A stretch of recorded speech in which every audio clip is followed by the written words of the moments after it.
My name is Mahad. Today we will be talking about tetanus, a very important and a very dangerous bacterial infection because of its high mortality rate and because of the neurotoxin that produces severe symptoms. Although nowadays the cases are quite low because of the discovery of vaccine after World War II, but still it is quite prevalent in the developing countries for a number of reasons. For example, in Southeast Asian countries, the countries are mainly agricultural countries, and the cases you will find are among farmers and laborers who have continued exposure to the soil and working in unhygienic conditions. And this is the place where this bacteria lives. And also the mortality rate is quite high there, around 50%.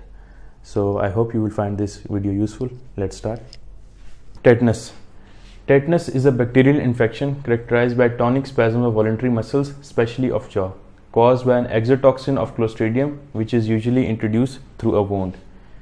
Now I'm going to break down each part of this definition so you can understand what really tetanus is. First is tetanus is a bacterial infection, meaning it is caused by a bacteria which is Clostridium tetani. This bacteria is an obligate anaerobic Bacillus gram-positive bacteria. Obligate anaerobic meaning it can survive without oxygen. On the contrary, if this is exposed to oxygen, the bacteria will die. That is why it is found deep in the soil, feces or dirt. Now if the conditions become adverse or exposed to oxygen, this will produce spores, which is metabolically inactive and quite resistant to the adverse environmental conditions. And when the conditions become favorable, this will form the bacteria, which is rod shaped. It stains violet color when given the violet dye.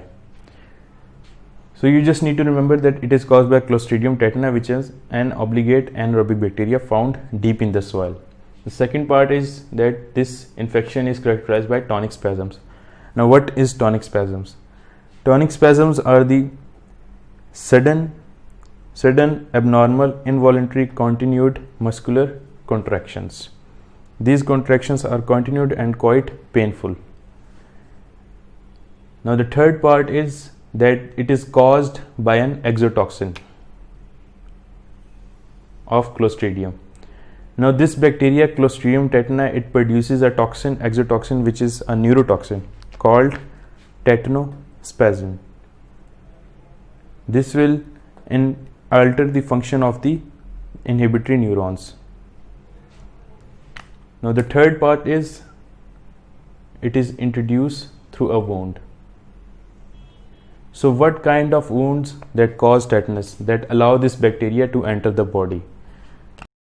Deep puncture wounds, which provide favorable environment for the bacteria to grow, because bacteria is anaerobic, and in such wounds the atmospheric oxygen cannot reach.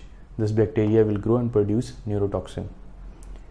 These wounds are mainly caused by rusty nail, knife, deep wounds by knife, burn wounds, puncture wound caused by animal bite, or a puncture wound caused by a rose bush thorns, or any kind of bushes that cause a puncture deep wound.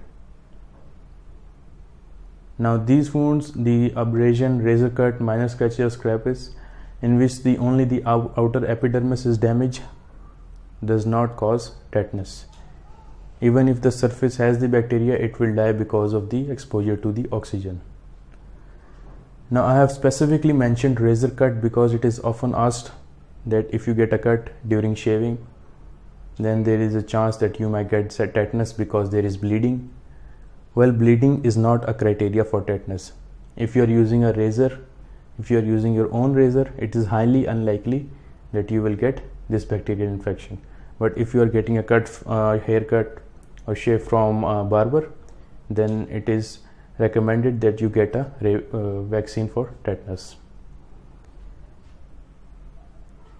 So remember, deep puncture wound contaminated by soil or dirt cause tetanus, mainly cause tetanus. So moving on towards the pathophysiology, when this bacteria enters, how it causes these neurotoxin to spread and affect the central nervous system, which produces symptoms. So this is the bacteria. Once the bacteria enters the body into the deep muscle, it is now in a favorable condition to grow and produce a neurotoxin called tetanospasmin. This neurotoxin will enter through the neuromuscular junction into the alpha motor neuron, the motor neuron, or motor through the motor end plate or neuromuscular junction into the motor neuron, and travel upward through retrograde axonal transport towards the spinal cord. Now once in the spinal cord, it will diffuse out and enter the interneuron or the inhibitory neurons. What will happen? Now I have zoomed in this region, this part, so you can understand what is happening once the inhibitory neuron, once a neurotoxin enters the inhibitory neurons. Inhibitory neurons, interneurons, or Renshaw cell, whatever you call it. Now the function, first I'm going to explain the function, that why this interneuron exists. It produces GABA and glycine, the neurotransmitter GABA and glycine, which are stored in these vesicles. These snare proteins, these colorful circles, these are snare proteins. They push the vesicle and cause the exocytosis of these vesicles so that the neurotransmitters can be released into the alpha motor neurons. The function of these inhibitory neurotransmitters GABA and glycine is that they control the impulses produced by the alpha motor neurons, because the alpha motor neurons have the tendency to produce excess of impulses, nerve impulses, to excess of action potential. Now these neurotransmitters GABA and glycine, they keep a check on alpha motor neuron, control its impulses. So what happening when this neurotransmitter enters the inhibitory neuron? When this enters, this actually causes the cleavage of this snare protein. It catabolizes, it cuts like a scissor these snare proteins. Now these snare proteins were helping the vesicles to go out and release neurotransmitter. But now these snare proteins are cut, these vesicles are stuck in these inhibitory neurons, they cannot go out, and as a result the alpha motor neuron now will produce excess of impulses, now will generate regular action potentials. Because before that the GABA and glycine that it was being released was keeping a check on them and controlling its impulses. Now they are not releasing through this inhibitory neurons because the snare proteins are cleaved because of the neurotoxin.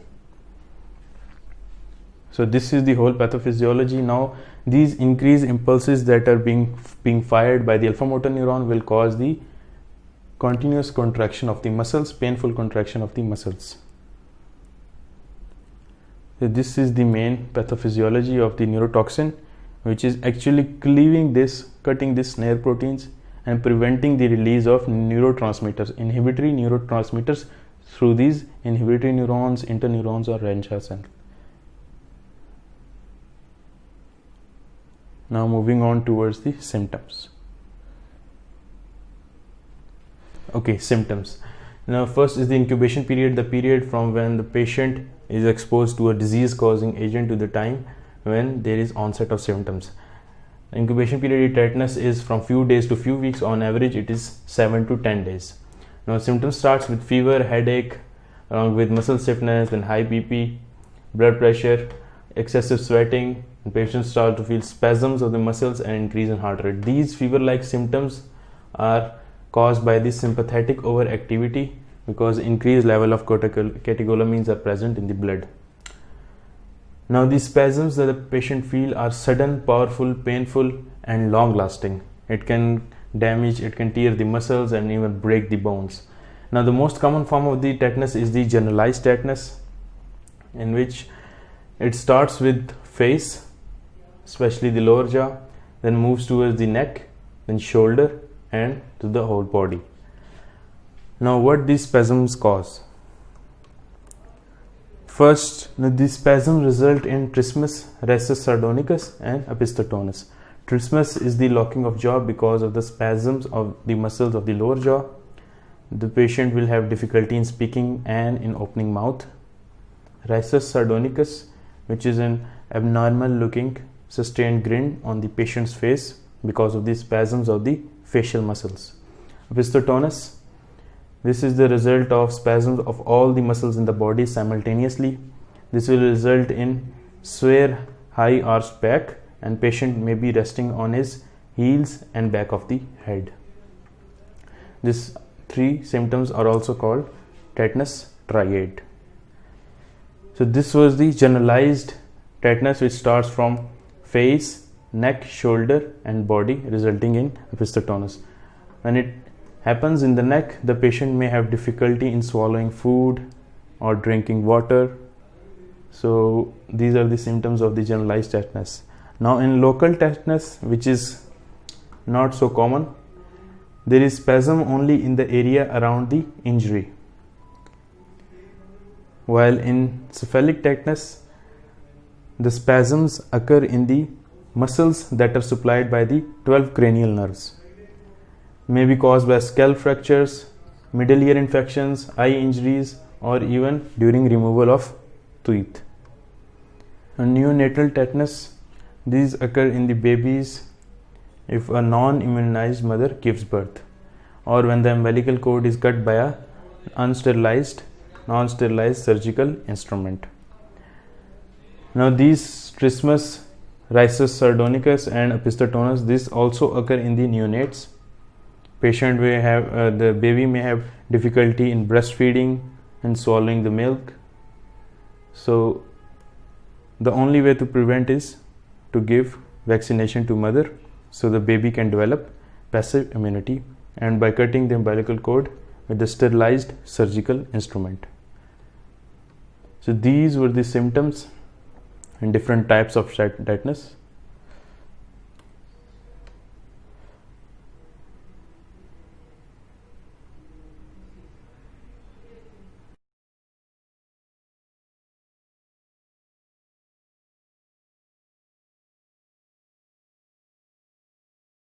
Diagnosis for tetanus is based on the clinical features, which are the signs and symptoms found in the patient. The doctor may found that the patient may be having difficulty in speaking or swallowing food. There may be seen paralysis of facial muscles, the muscle stiffness, hypertonicity of the muscles, the history of medical history of injury or wound. Test. These are certain tests to diagnose tetanus. First is the spatula test, in which a wooden spatula is used to touch the posterior pharyngeal wall, and in a tetanus patient, he will suddenly involuntarily bite down on the wooden spatula. There will be sudden contraction of the jaw muscles, while in a patient with no tetanus, there will be just normal gag reflex. Serum test. Toxin for the tetanus can be detected in the serum using bioassay. Immunization history, in which the doctor asks the patient about when the last time he or she received the tetanus booster dose. Now moving on towards the treatment.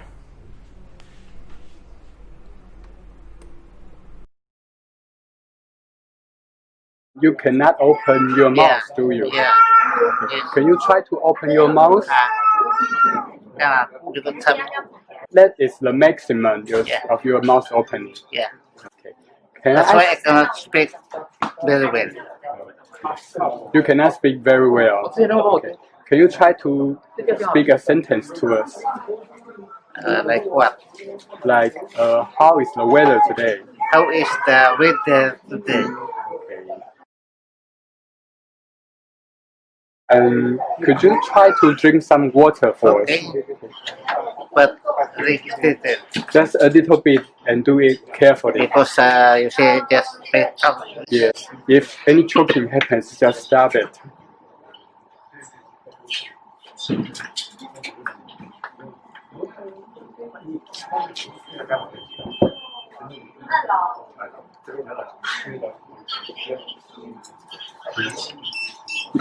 Treatment. Now the goal of the initial treatment of tetanus is to reduce spasms, relaxation of muscle, and to ensure the maintenance of the airway, that there is normal oxygen saturation. This is done first by giving sedatives, neuromuscular blockade drugs that cause paralysis, and analgesics for painful spasms. These are important drugs that are listed. Diazepam, a very important drug, it has a combined muscle relaxing, sedating and anticonvulsant effect. Magnesium sulfate, which is a calcium antagonist, it causes vasodilation and also neuromuscular blockade, thus preventing the spillover of catecholamines. Dantrolene, another important muscle relaxant. Now this painful spasm, thus in severe painful spasms, there is respiratory failure. These spasms interfere with the breathing and may induce cardiac arrest.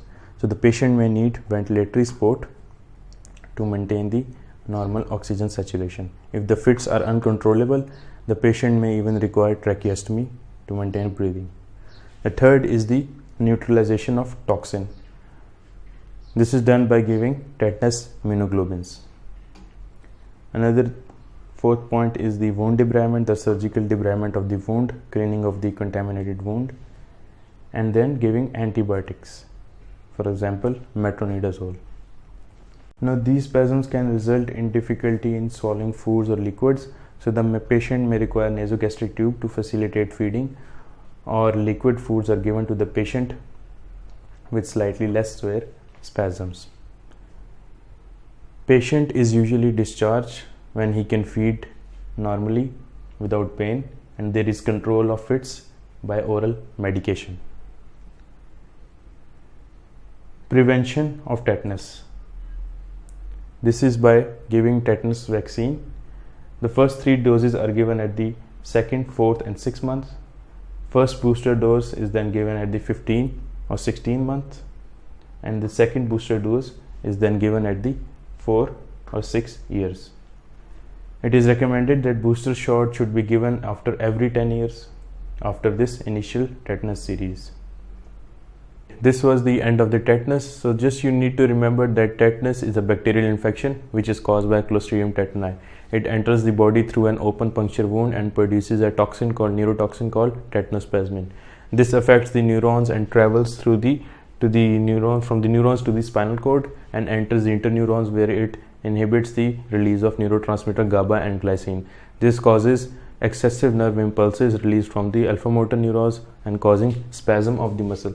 So these are some symptoms. This causes fever, headache, high BP, muscle stiffness, muscle spasm starting from the face, neck, shoulder and towards the whole body, resulting in trismus, rhizus sardonicus and opisthotonus, which is the arching of the back. Now the diagnosis is mainly based on simple clinical feature, history and certain tests. No laboratory investigations are needed. Treatment is based on reducing the spasm by giving sedatives, neuromuscular blockades and analgesic, and providing ventilatory support. Another important part of treatment is neutralization of toxin by tetanoimmunoglobulins and giving antibiotics and wound debridement. Tetanus is prevented using tetanus vaccine, which is given at the 2nd, 4th and the 6th months. And the first booster dose is given in 15 and 16 months, 2nd, 4 and 6, and booster shot every 10 years.